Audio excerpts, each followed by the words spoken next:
Saat ini di sosial media ramai dibahas kesesatan Wahabi. Bagaimana menurut Ustaz? Wahabi mana yang dimaksudnya?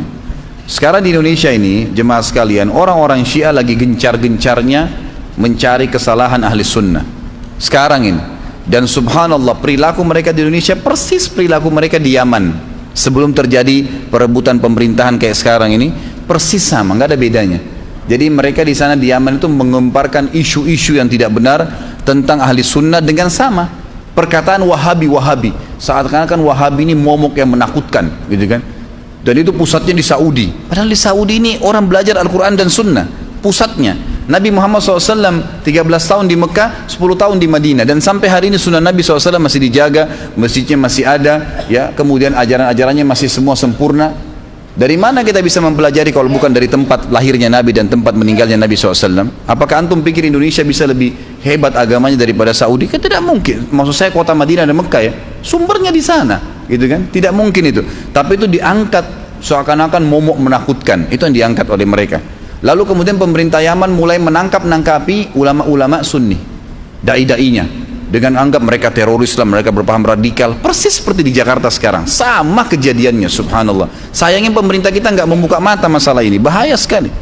Saya sangat dukung ada salah satu mahasiswa tamat S3 kemarin di UIN, itu di Makassar, berhasil menulis disertasi dan dapat nilai yang bagus.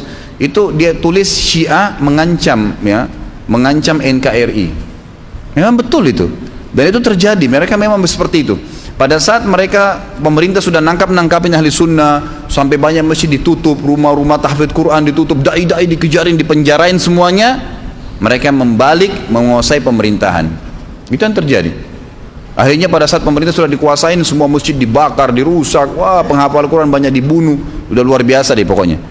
Makanya pada saat Presiden Yaman sadar, dia baru menyurat ke 6 negara Teluk untuk minta bantuan. Nah, masuklah Raja Salman membantu sekarang. Banyak orang tidak paham masalah itu, gitu kan? Ini bahaya sekali. Jadi kalau yang di Wahabi yang sering dilempar-lemparkan, dan saya tahunya itu sekarang, istilah Wahabi ini tidak ada lain kecuali itu. Semua yang dari Saudi dianggap Wahabi, kan gitu.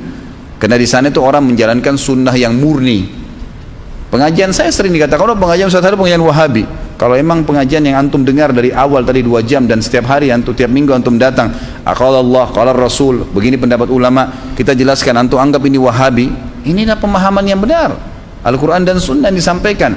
Tapi momok itu ingin diangkat oleh orang-orang Syiah, karena yang banyak bongkar kedoknya Syiah itu orang-orang Saudi. Memang di Saudi, memang dari Madinah dan Mekah, gitu kan, yang membongkar mereka. Makanya mereka melempar momok itu. Jadi sebenarnya ini informasi cuma disebang-sempang siurkan yang tidak benar.